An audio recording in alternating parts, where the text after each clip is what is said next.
Hey everybody, welcome to the Mother Figures podcast. I'm Katelyn Darkangelo, founder and co-owner of Figure, Midwestern wife, and girl mom. I'm a dual certified pregnancy and postpartum trainer, majored in exercise science from the University of Michigan, earned my master in management degree from Duke University, and have been coaching in the fitness industry for over a decade. This podcast dives into all things pregnancy and postpartum fitness, especially in how to navigate strength and intensity training in these seasons. Whether you're in it yourself, trying to get pregnant, or coaching this population, you're in the right place. I'm excited to share personal experiences, client stories, guest interviews, and evidence-based strategies to give you the guidance, insights, and clarity needed to navigate these seasons with confidence. And with that, let's get rolling. Hey everybody, and welcome back to the Mother Figures podcast. Today we are going to dive into 5 of the biggest myths when it comes to working out during pregnancy, or 5 of the top questions or main buckets that I commonly get and that you might commonly see on Instagram the most as well. I myself am 38 and a half weeks pregnant right now, so final stretch. So figured I would probably end. Maybe I go into labor soon. I don't know. But if this is my last podcast before postpartum, let's talk about the 5 biggest myths when it comes to fitness during pregnancy. So first one is around heart rate. So you might commonly see or be told or hear that there is a certain heart rate limit that you should stay at or underneath. A lot of times it's around that 140 beats per minute or so number. In 1984, the ACOG guidelines, which is like the Bible or so of pregnancy fitness, or what guides recommendations. In 1984, there was a heart rate limit in that set of guidelines at the time. And they were removed. The heart rate limit was removed by 1992 guidelines. However, this is still a perpetuated, tale of having that heart rate because it was initially in there, and just some people are just not up to date or are more old school, or if they went to school and were taught that during that time. It's not their fault, but it is very outdated. It is now 2025 as I record this podcast. So a lot of years have gone by. A lot of research has gone through. Pregnancy training has evolved a lot since that time. So that is why there was a heart rate limit, or there could potentially still be this perpetuation of this heart rate limit, but it is no longer. So it was literally removed, 8 years? Yeah, 8 years after it was put in 1992, and it is not a thing. So what's cool too is that research still has not found an upper limit of heart rate. It doesn't mean the limit doesn't exist, but there hasn't been a threshold that has been shown that would show detrimental effects either for mom or for baby in terms of blood flow restriction or nutrient flow or anything like that. There has not been an upper limit of how high your heart rate can go and for how long, and if that has any negative effects on baby and mom. So that is super interesting. Again, high intensity, high weight research, or high weight, high intensity during pregnancy fitness is still newer in the field, and so research is also new and is also a little bit behind, obviously, because we are in this new stage of pregnant moms kind of going hard and heavy. So it'll be interesting to see in the next few years if they do find a limit or what that research will show. But there right now is no actual upper limit that would be detrimental to mom and baby. So if you are someone who wears a Apple Watch or heart rate monitor of any kind and you see your heart rate go higher than that 140 or even pushing 180, 200, whatever it is, there is no upper limit that you should be fearful of. What is recommended is to go based more on RPE, or rate of perceived exertion. And I think that's half of the picture. It's not the full picture quite yet, but that at least allows you to rate or make it more individualized, because 140 beats per minute for one mom could feel like an all-out sprint, depending on their fitness level and what their activities of choice are, versus it could feel like a walk in the park for a well-conditioned mom. Or there's a lot of blood flow and blood volume changes that happen during pregnancy as well, and that all affects your heart rate as, versus you pre-pregnancy. So there's a lot of factors that go into it. But instead of just going based on RPE, or rate of perceived exertion, for heart rate, I also like to add in that you should go based on RPE plus any symptoms. And symptoms is two different category big buckets for me. One is general exhaustion symptoms, things like dizziness, extreme fatigue, breathlessness, feeling faint. Like essentially you don't want to feel like you're going to be puking anytime soon. that's a good reference. Or you don't want to get like, white in the face, or feel like you have to sit down and like catch your breath because it was so intense. So that is one bucket of symptoms in addition to that RPE. Second bucket of symptoms would revolve around core and pelvic floor health. So if you are going at a really high heart rate, and maybe like your body feels good, but your core starts to feel a little strained, or you feel heaviness, pressure, incontinence, pinching or pain in the pelvis, low back area, pelvic floor, those kind of things are also things that would indicate in high intensity activities where your heart rate is elevated, that maybe we should adjust something going on there. So in general, heart rate, there's no limit. It is not you have to stay at or below a certain number. RPE is also going to be relevant to the individual. So if you are well conditioned, maybe you can push that 8, 9, maybe 10 out of 10 RPE. I'm not going to say not to, while watching for these types of symptoms. And then for moms who are less well conditioned in the heart rate training bucket, maybe they feel like an RPE of 5, 6, 7 or so is more appropriate. And again, this is going to change throughout different stages of pregnancy. Earlier weeks, maybe you can go harder. And then as you get into further in your pregnancy, you want to decrease that RPE. Again, this is all going to be relative to the individual and what your goals are and what your previous fitness history is like. Number 2 is around weight lifted. So there is no absolute weight or percentage that you have to stay at or under as well. So this one, a lot of times you'll hear like, don't lift over 25 pounds and all this kind of stuff.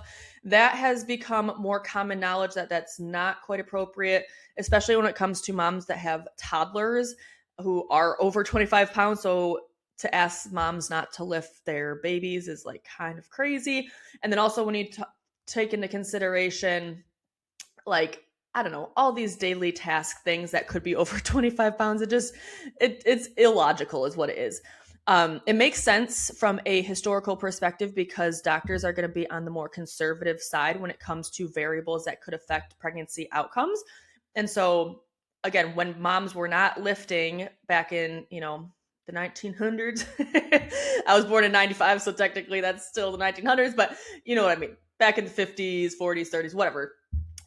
Moms were not lifting. And so asking mom that was lifting nothing to lift 25 pounds, maybe relatively that did have some relevance.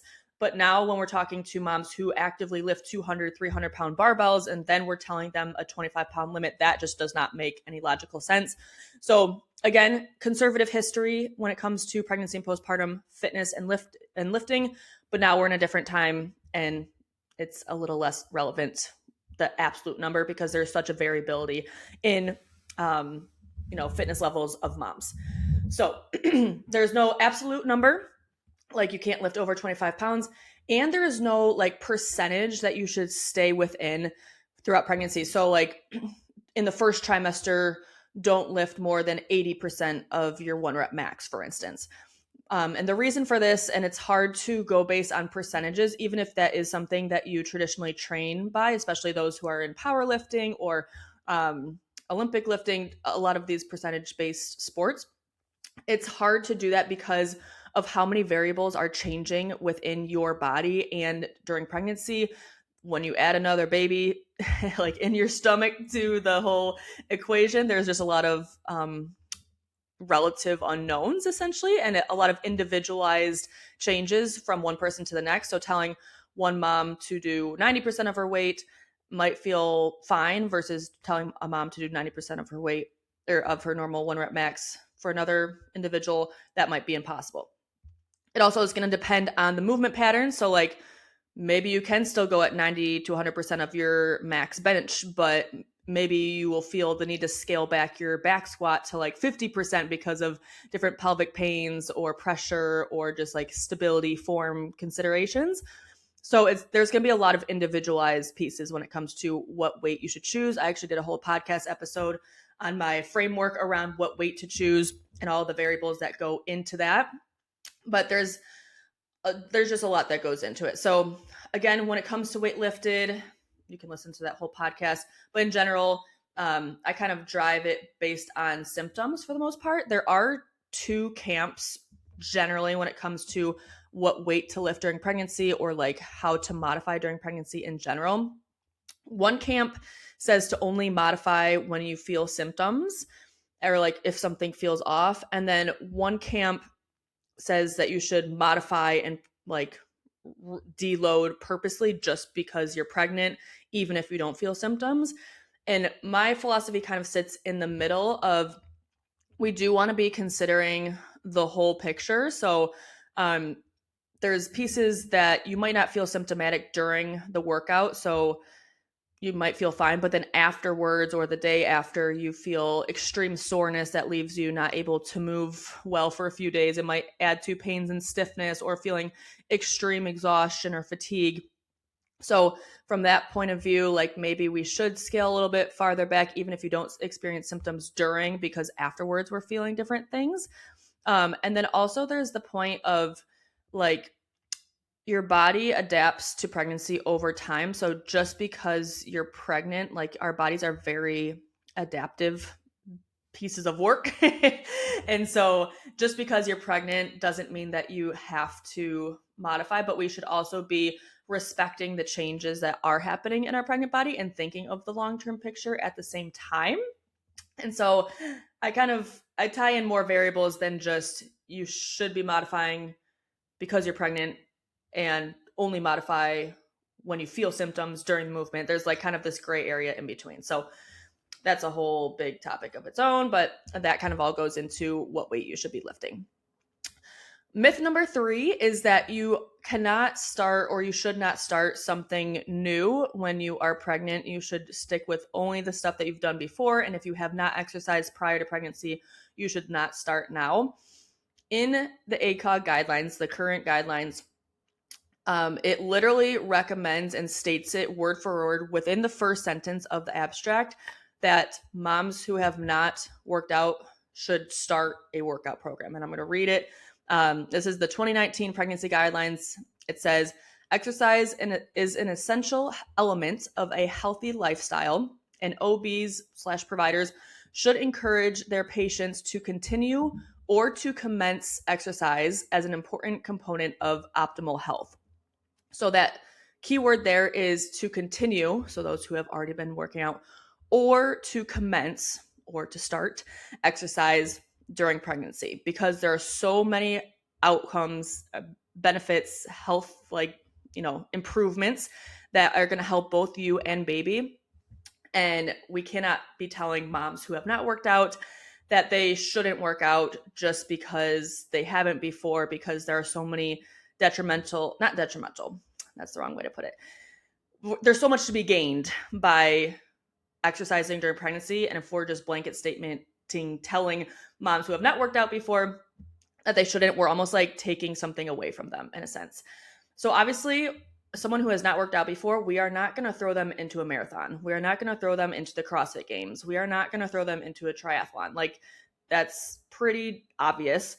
What they should start with is basic fitness principles, and they can actually progressively overload throughout pregnancy because they are starting at such a low baseline that like maybe we start with body weight squats, and maybe by the 3rd trimester they're doing like 20-pound goblet squats. That's awesome. Like, we want them to be gaining strength because of all the health outcomes, because of the pain management, labor prep, all the things. there's so much to be gained through fitness during pregnancy. But again, it's going to take a structured program. I would not throw a pregnant mom into the gym by herself if she's never worked out before and just like be like, oh yeah, figure it out. Like find a coach, find a program, find something simple. Maybe it's going from doing nothing to doing 30-minute walks, 3 times a week. Maybe that's the movement improvement or increase over her normal lifestyle. But we should be encouraging those who have not worked out before or who haven't for a while to start some kind of exercise regimen, making it appropriate, safe, progressive, and starting them as a beginner as they are.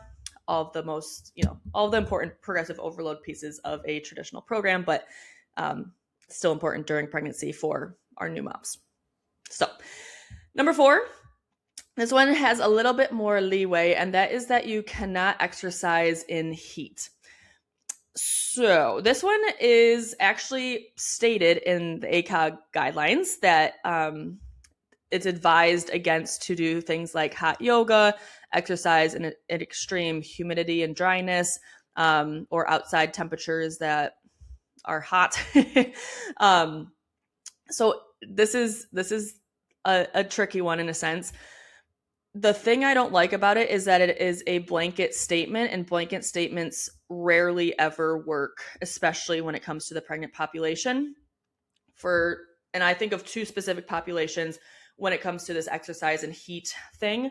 One is hot yoga trainers and those who are very well adapted to hot yoga. Maybe that's the only workout that they've done for years, and that's what their body is used to. I have personally trained multiple yoga teachers throughout their pregnancies and have like friends who are yoga trainers as well, who have trained and coached throughout their entire pregnancies in this hot yoga room, and they feel absolutely fine.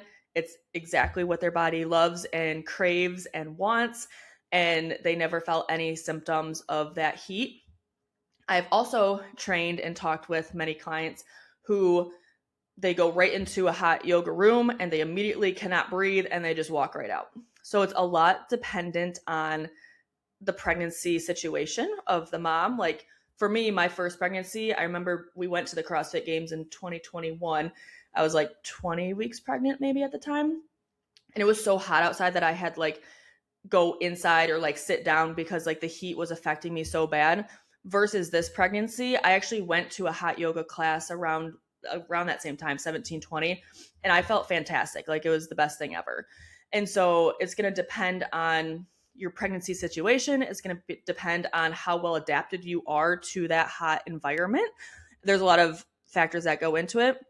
That's the first bucket of people who I don't feel this blanket statement can really apply to, are those who are really well acclimated to hot yoga. The second is women who live in hot climates. Like, are you really going to tell someone who lives in Arizona that they like aren't able to work out in heat? Because that is just how they live. They have, when they walk from their car into the grocery store, it's going to be hot. Like and I'm sure that they're well adapted to the heat environment. So again, it's going to depend extremely on the individual, their circumstances, their adaptiveness to that environment.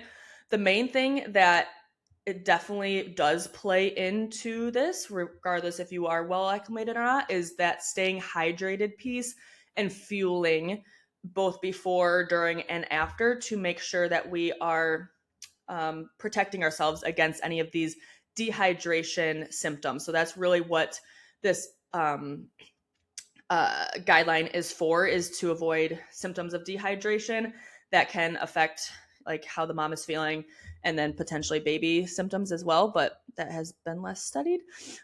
So we want to make sure we're staying hydrated. Throw some like electrolytes, salts, whatever it is, into your water bottle while you are performing these higher climate workouts, if you so choose. And then obviously paying attention to what your body is telling you. Are you feeling symptoms of dehydration like dizziness, faintness, fatigue? If you do, pull yourself out of the room. There's just a lot more caveats and side notes to this statement versus just saying that you should not and cannot go and do hot yoga. So that is a myth that has some individualized preferences and opinions around it. And then number 5 is this notion that you can't exercise on your back after week 20. And what this refers to is something called supine hypotensive syndrome.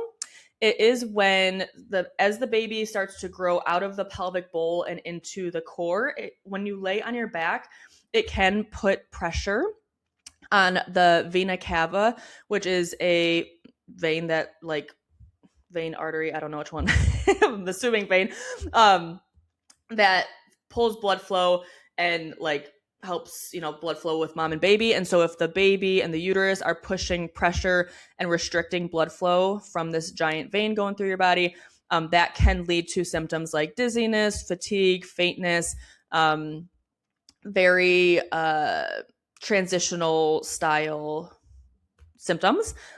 So the thing with this is another blanket statement that we're told generally that you cannot work out on your back after 20 weeks. However, this happens in a very small percentage of the population. One study I found says it's about 8% of pregnant women.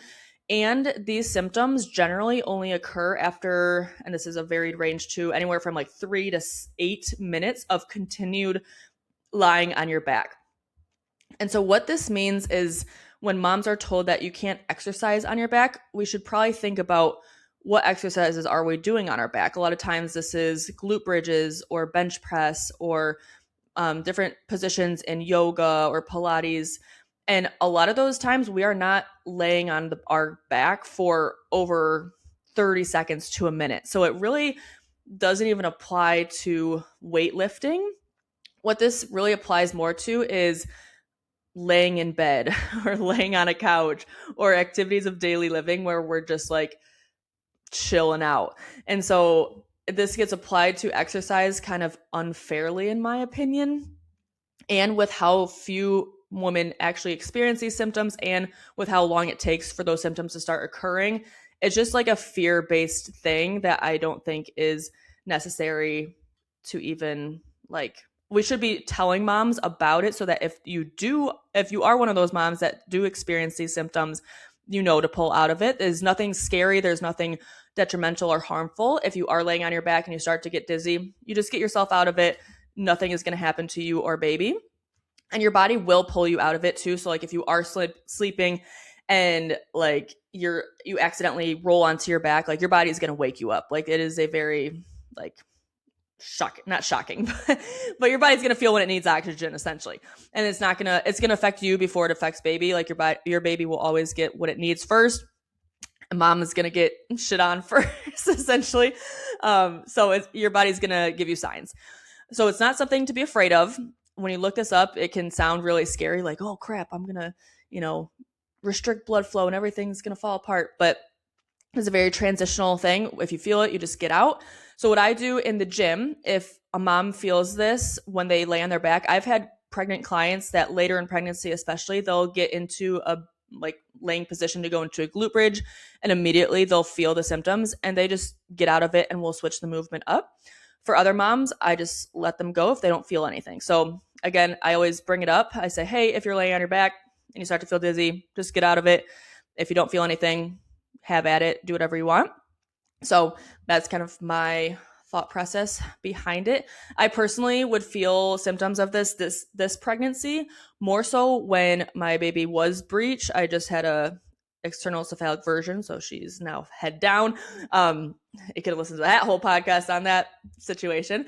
But I did feel it a little bit more this pregnancy, especially in a reclined position on the couch. So when I was leaning backwards, and I think that's because her head was kind of pressing on the top of my belly more so, which was still hitting that vein.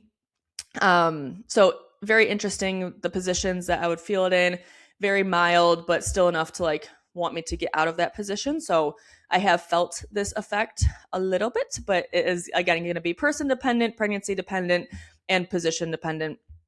All those things. So those are the 5 myths that I hear the most and that are still perpetuated, but getting a little bit better, which is good. So it's heart rate, weight lifted, not being able to start something new, not being able to exercise in heat, and then not exercising on your back after week 20. I would love to hear if there are other myths out there or misconceptions or confusing points that you've heard, or conflicting guidance, all that stuff. It's really your questions and your concerns that drive these podcast episodes. So I try to pick things that I get asked the most so that I can make sure that you guys get all the details you need. So make sure to message me on Instagram. I'm at Kate Darkofit, Kate Darkofit. Would love to message you guys anytime or hear from you guys, seeing what things you guys have questions on or other myths, all the stuff. So hopefully that episode clears things up from those 5 points. And with that, I will see you in the next episode if I have not delivered yet. So we'll see you then. Thanks for tuning in to the Mother Figures podcast. If these episodes help or resonate with you in any way, it would be so helpful to the show if you could leave a review so we can get this into more moms' hands. And if you're looking for even more guidance and direction when it comes to pregnancy and postpartum fitness, I got you covered. My Mother Figures app subscription includes my Figure Pregnancy and Figure Postpartum workout programs, in addition to our general fitness programs. You'll get the day-by-day workouts you need to help you feel strong, pain-free, and labor-ready during pregnancy, and also the recovery, strength, and progressions you'll need to get back to the activities you love, full of strength and without symptoms after baby arrives. If you're local to the Brighton, Michigan area, I also host daily women's functional fitness classes, a 6-week postpartum return to fitness course, and pregnancy and postpartum consultation sessions. For those who are providers, coaches, or practitioners in the space, I hold a live Mother Figures certification course that equips you with the knowledge, tools, and confidence to train and work with this population. For information on all of these services and programs, make sure to check out fitisgettingreal.com/moms or head to the show notes for the direct link. I'm so thankful that you tuned in today's episode, and I will catch you next time.